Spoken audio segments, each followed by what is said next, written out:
দীপ্ত সংবাদে স্বাগত জানাচ্ছি আমি মোহাম্মদ ইফতেখার। শুরুতেই নিটোল টাটা সংবাদ শিরোনাম। এমপি আনার হত্যা মামলায় ৩ আসামি ৮ দিনের রিমান্ডে, ঝিনাইদহে মানববন্ধন। কক্সবাজারের উখিয়ায় রোহিঙ্গা ক্যাম্পে আগুন, গাজীপুরে পুড়েছে শতাধিক ঘর। জামালপুরে ধান কাটা শ্রমিকের সংকট, বেশি মজুরিতেও মিলছে না, দুশ্চিন্তায় চাষিরা।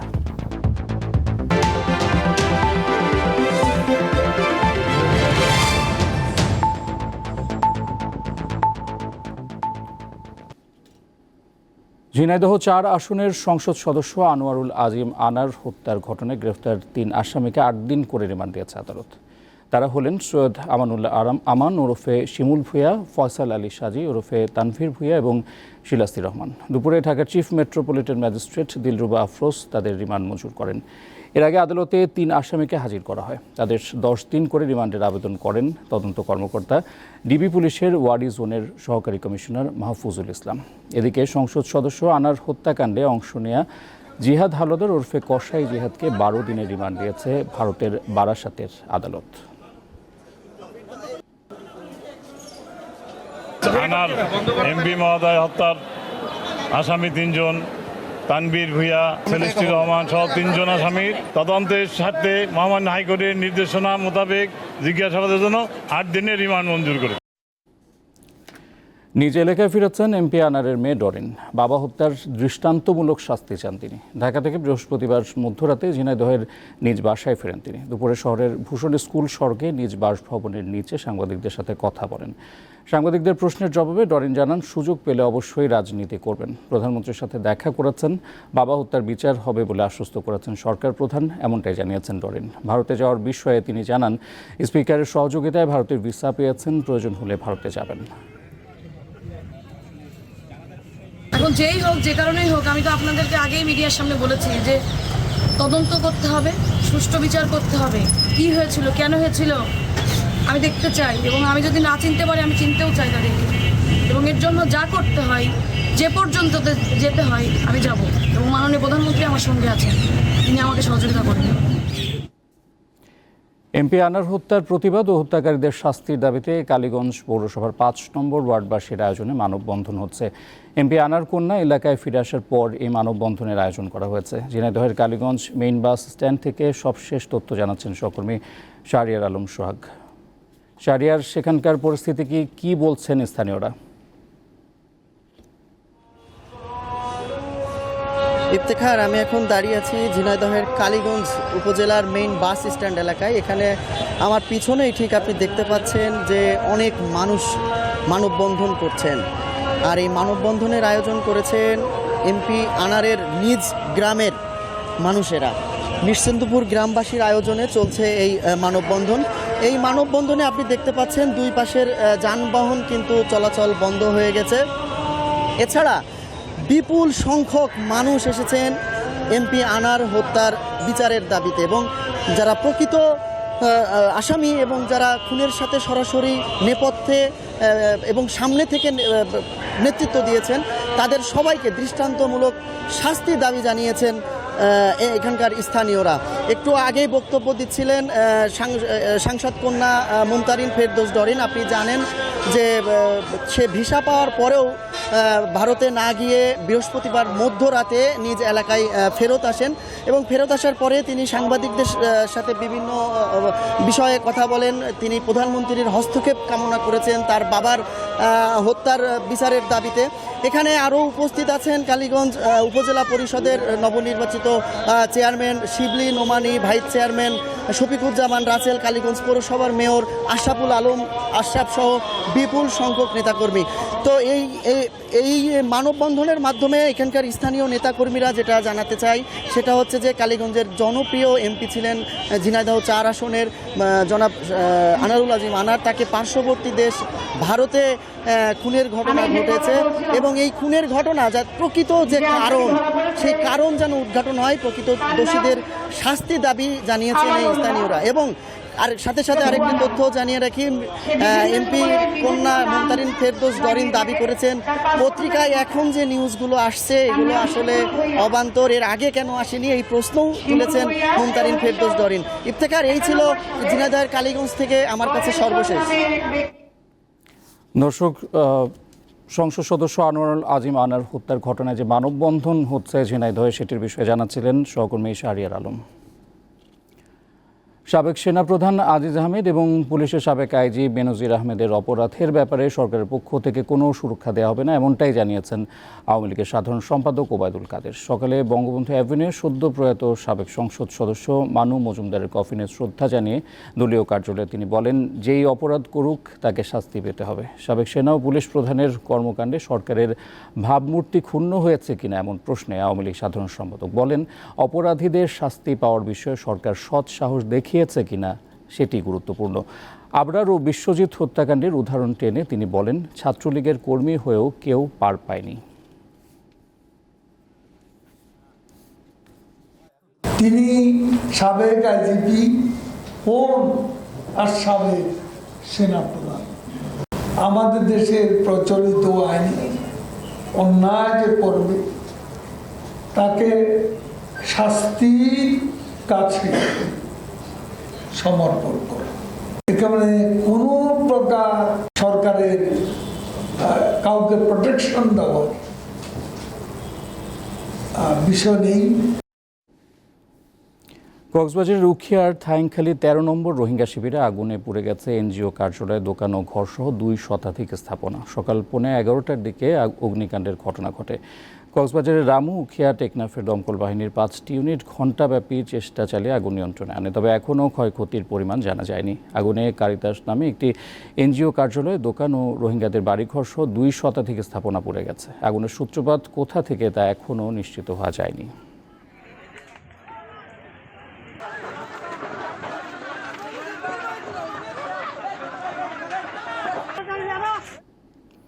গাজীপুরের কালিয়াকৈরে আগুনে ৬টি কলোনির ১১৪টি বসতঘর পুড়ে ছাই হয়ে গেছে। ফায়ার সার্ভিস ও স্থানীয়রা জানান, দুপুর ১টার দিকে সরোয়ার দর্জির বাসার একটি কক্ষ থেকে আগুন লাগে। প্রথমে স্থানীয়রা আগুন নেভানোর চেষ্টা করে, কিন্তু মুহূর্তে আগুন ছড়িয়ে পড়ে পাশে থাকা অন্য 5টি কলোনিতে। খবর পেয়ে ফায়ার সার্ভিসের 4টি ইউনিট গিয়ে আগুন প্রায় ১ ঘন্টার চেষ্টায় নিয়ন্ত্রণে আনে। ততক্ষণে ৬টি কলোনির প্রায় ১১৪টি কক্ষ পুড়ে যায়। আগুন লাগার কারণ ও ক্ষয়ক্ষতির পরিমাণ জানা যায়নি। প্রাথমিকভাবে ধারণা করা হচ্ছে বৈদ্যুতিক শর্ট সার্কিট থেকে আগুন লাগতে পারে।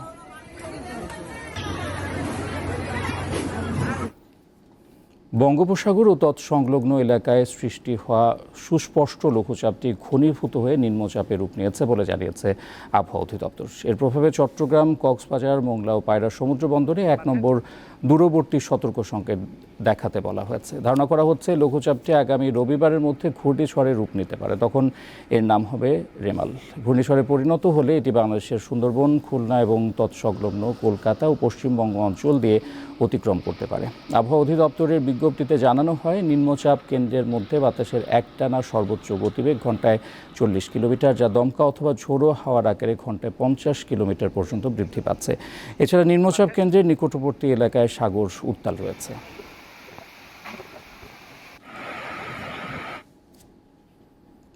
গোল্ডেন রাইস, জিনগত রূপান্তর বা জেনেটিক্যালি মডিফাইড নতুন জাতের ধান। বাংলাদেশে এর অনুমোদন ও চাষ নিয়ে দেখা দিয়েছে বিতর্ক। পরিবেশবাদীরা বলছেন, গোল্ডেন রাইসে স্বাস্থ্য ঝুঁকি রয়েছে, যা কৃষকের অধিকার ক্ষুণ্ণ করবে। তবে বাংলাদেশ ধান গবেষণা ইনস্টিটিউট বলছে, এসব অভিযোগের ভিত্তি নেই। কৃষক সহ প্রায় সবার কাছেই খুব জনপ্রিয় একটি ধানের নাম হচ্ছে ব্রি ২৯, যে ধানের ভেতরে ভুট্টার জিন ঢুকিয়ে জেনেটিক্যালি ইঞ্জিনিয়ারিংয়ের মাধ্যমে উদ্ভাবন করা হয়েছে নতুন এক জাতের ধান, যার নাম গোল্ডেন রাইস। এখন এই গোল্ডেন রাইস বাংলাদেশে অনুমোদন তথা চাষ নিয়ে দেখা দিয়েছে বিতর্ক। কিন্তু কেন?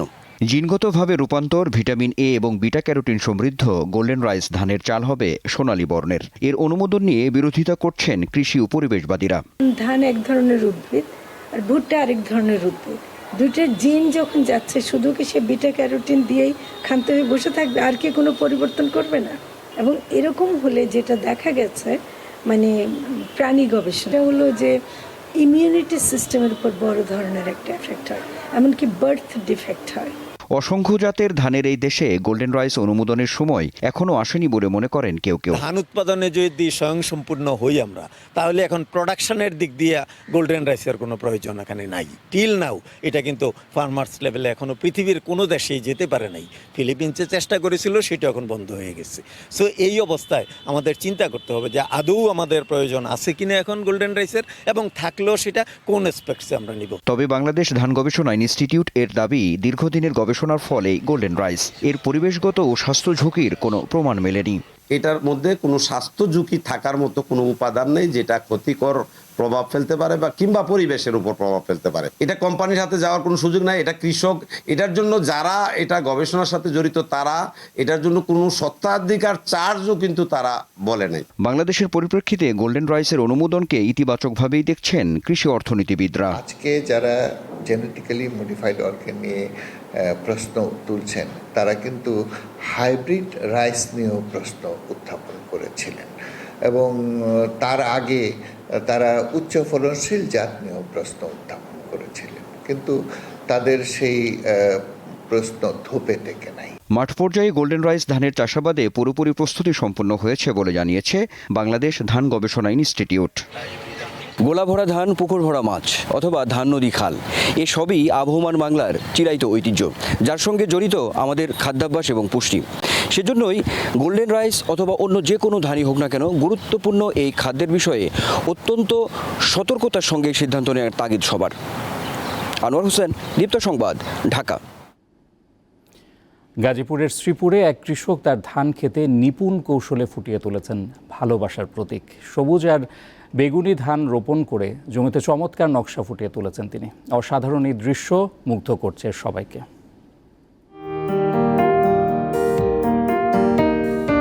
গাজীপুরের শ্রীপুর উপজেলার বেকাহারা গ্রামে কৃষক এনামুল হকের ধান ক্ষেত। চারপাশে সবুজের সমারোহ, বোরো ধানে ভরে গেছে মাঠ। ক্ষেতের মাঝখানে সবুজ আর বেগুনি ধান লাগিয়ে মানবদেহের হৃৎপিণ্ডের প্রতীকী চিহ্ন ফুটিয়ে তুলেছেন এনামুল।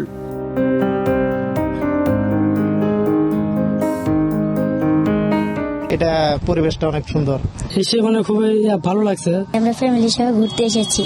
প্রতি বছর নিজের ক্ষেতে ভিন্ন কিছু করেন এনামুল। মানুষকে আনন্দ দিতে ভালো লাগে তার। ধান ব্যবহার করা হয়েছে বঙ্গবন্ধু ধান এবং বেগুনি ধান। 10-12 বিঘা জমি করি, এর মধ্যে আপনার এই আধা বিঘা জমির মধ্যে আমি অন্যরকম মানুষরা যেন দেখতে আসে এরকম একটা কিছু করবার চেষ্টা করি। কৃষকরা এমন ব্যতিক্রমী উদ্যোগ নিতে চাইলে সহায়তা দেওয়ার আশ্বাস দিয়েছে স্থানীয় কৃষি বিভাগ।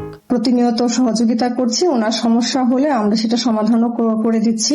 এর আগে ধান খেতে মা ও বাংলাদেশের মানচিত্র ফুটিয়ে তুলেছেন এনামুল হক। দীপ্ত, বার্তাকক্ষ। জামালপুরে ধান কাটার শ্রমিকের সংকট দেখা দিয়েছে। বেশি মজুরি দিয়েও শ্রমিক পাওয়া যাচ্ছে না, এতে সময় মতো ধান কাটাতে পারছেন না চাষিরা। বড় জমিতে দক্ষিণা বাতাসে দোলা খাচ্ছে সোনালী ধান, চলছে ধান কাটা ও মাড়াই উৎসব।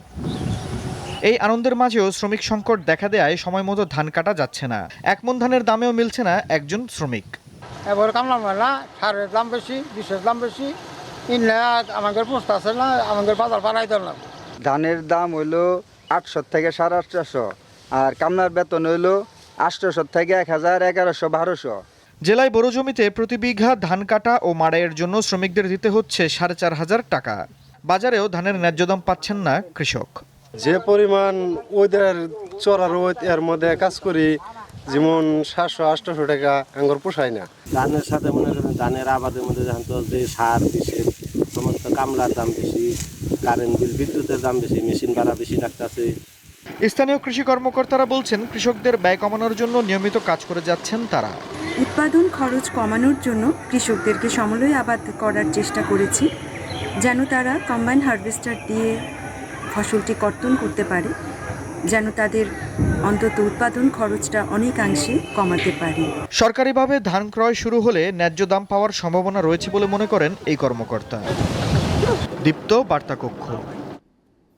সপ্তাহ ব্যবধানে রাজধানীতে নতুন করে দাম বেড়েছে কাঁচা মরিচের। কেজিতে অন্তত 80 টাকা বেড়ে বিক্রি হচ্ছে 200 থেকে 220 টাকায়। আগের চড়া দামে বিক্রি হচ্ছে আলু, পেঁয়াজ। বাজারে সব কিছুর বাড়তি দামের বিষয়ে বরাবরের মতোই ক্ষোভ প্রকাশ করেন ক্রেতারা। এবছর আলু ও পেঁয়াজের ফলন ভালো হলেও বাজারে এর সুফল পাচ্ছে না সাধারণ মানুষ। পেঁয়াজের দাম বর্তমানে দাঁড়িয়েছে 70 টাকা কেজিতে। পেঁয়াজের দাম 70 টাকা কেজি, এখন কম দেয় না, কম বেছে না তো এরা, একদিনে 2 টাকা কম আর একদিন 2 টাকা বাড়ায়। পেঁয়াজ কৃষকের ছাড়ছে, বাজার বাড়বো। কোলেস্টোর থেকে ওইখানে যে বড় বড় পার্টিরা মালটা রাখছে, এরা ওইখান থেকে রেট নির্ধারিত করে দেয় যে এই দামে আলু বিক্রি করতে করতে আমরা মাল ছাড়ব। সবজির বাজারেও একই চিত্র। সবচেয়ে কমে থাকা পেঁপের দামও ছাড়িয়েছে 80 টাকা।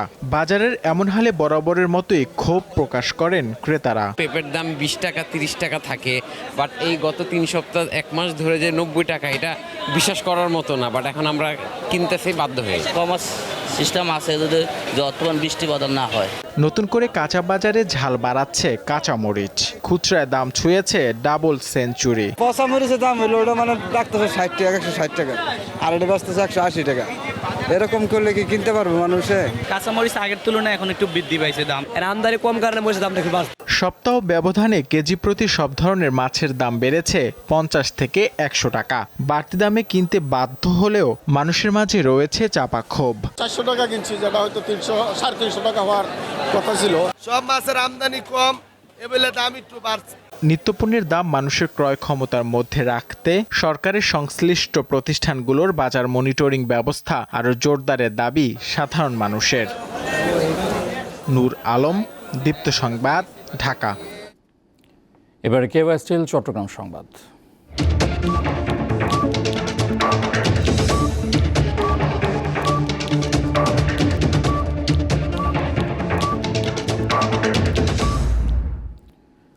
চট্টগ্রাম নগরীর কাজীর দেউরি কাঁচা বাজারে অভিযান চালিয়েছে জাতীয় ভোক্তা অধিকার সংরক্ষণ অধিদপ্তর। ভোক্তা অধিকারের চট্টগ্রামের উপপরিচালক মোহাম্মদ ফয়জুল্লাহ জানান, মুরগি ও গরুর মাংসের দোকানগুলোতে মূল্য তালিকা না রেখে বেশি দামে বিক্রি করা হচ্ছে। এ সময় মুরগি, গরু ও তরকারির দোকানসহ 7 প্রতিষ্ঠানকে 35,000 টাকা জরিমানা করা হয়। পাশাপাশি ফলের দোকানগুলোতে সতর্ক করা হয়েছে।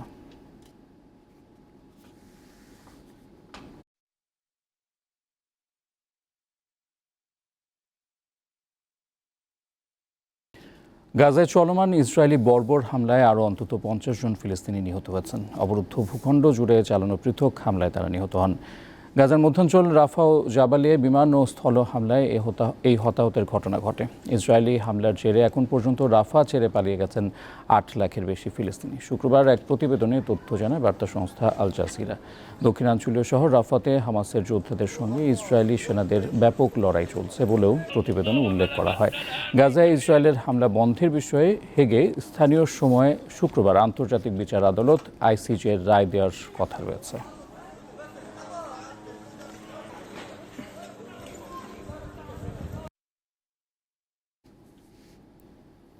খেলার খবর।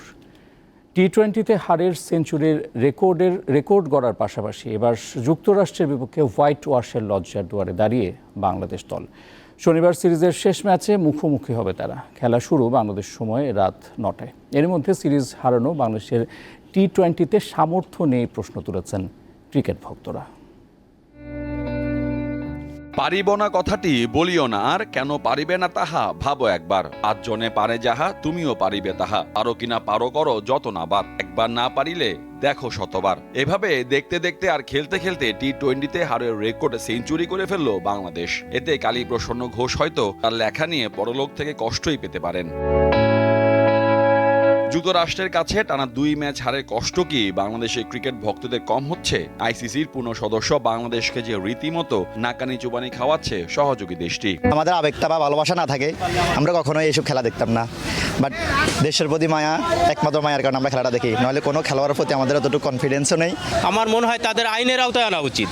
তারা যা করে বাংলাদেশের মানুষের আবেগ নিয়ে খেলতেছে তারা। পাবনেরও এখানে হয়তো নেক্সট বিশ্বকাপ, এখন সাইডে আর শুধু বর্তমান কি চলে এখানে রুদ্ধি। এটা আমাদের শিক্ষা সফর, মায়ের দোয়া টিকেট টিম শিক্ষা সফর, মায়ের দোয়া টিকেট টিম মানে শিক্ষা সফর। দ্বিতীয় টি-20তে টসের সময় আরেক ঘটনা জন্ম দিয়েছেন বাংলাদেশ দলের অধিনায়ক। প্রথম ম্যাচ হারের পর দলে 2 পরিবর্তনের বিষয়টি জানলেও তারা খেলছেন সেটি বেমালুম ভুলে গেছেন।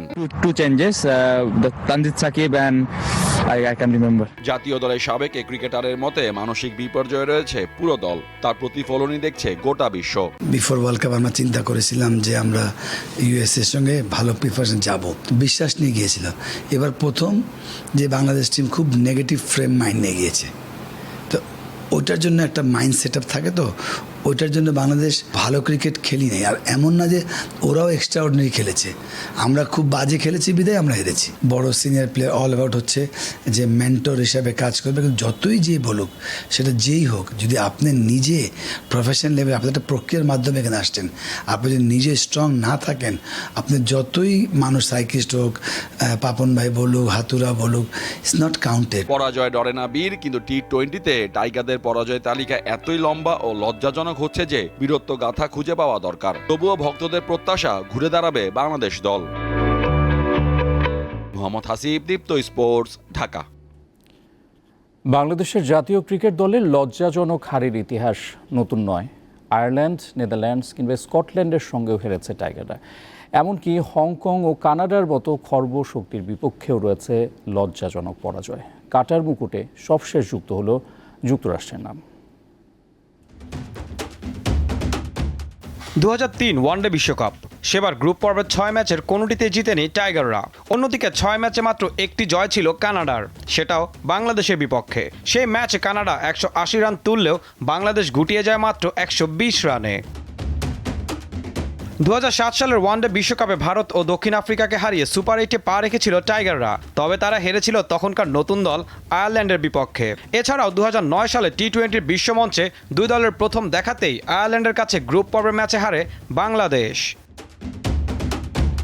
2012 সালে 2 ম্যাচে টি-20 সিরিজের দ্বিতীয় ম্যাচে বাংলাদেশকে 1 উইকেটে হারিয়েছিল নেদারল্যান্ডস। এছাড়াও সবশেষ ওয়ানডে বিশ্বকাপেও নেদারল্যান্ডসের কাছে হেরেছে টাইগাররা। তবে লজ্জাজনক হলেও টি-20-তে স্কটিশদের বিপক্ষে 2 ম্যাচ খেলে এখনও জয় পাওয়া হয়নি বাংলাদেশের। 2021 বিশ্বকাপে গ্রুপ পর্বের ম্যাচে বাংলাদেশকে 6 রানের লজ্জার হার উপহার দেয় স্কটল্যান্ড। তার আগে 2012 সালে নেদারল্যান্ডসের হেগে প্রথমবার মুখোমুখি দেখায় বাংলাদেশকে 34 রানে হারায় স্কটিশরা। বাংলাদেশকে হারের লজ্জা দিয়েছে হংকংয়ের মতো অখ্যাত ক্রিকেট দলও। 2014 টি-20 বিশ্বকাপে বাংলাদেশকে 2 উইকেটে হারায় তারা। সেদিন আগে ব্যাট করে মাত্র 108 রানে গুটিয়ে গিয়েছিল বাংলাদেশ। ঈশান হাসান, দীপ্ত স্পোর্টস। আর এরই সঙ্গে শেষ করছি দীপ্ত সংবাদ। যাওয়ার আগে নিটোল টাটা শিরোনামগুলো জানিয়ে দিচ্ছি আরও একবার। এমপি আনার হত্যা মামলায় 3 আসামি 8 দিনের রিমান্ডে, ঝিনাইদহে মানববন্ধন। কক্সবাজারের উখিয়ায় রোহিঙ্গা ক্যাম্পে আগুন, গাজীপুরে পুড়েছে শতাধিক ঘর।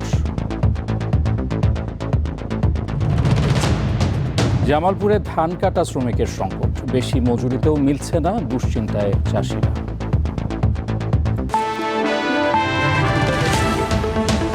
এই ছিল এখনকার মতো। পরের সংবাদ সন্ধ্যা 6:50 দেখার আমন্ত্রণ। দর্শক, তথ্য বিনোদনের আরও খবর জানতে যুক্ত থাকুন দীপ্তর ডিজিটাল প্ল্যাটফর্মগুলোতে।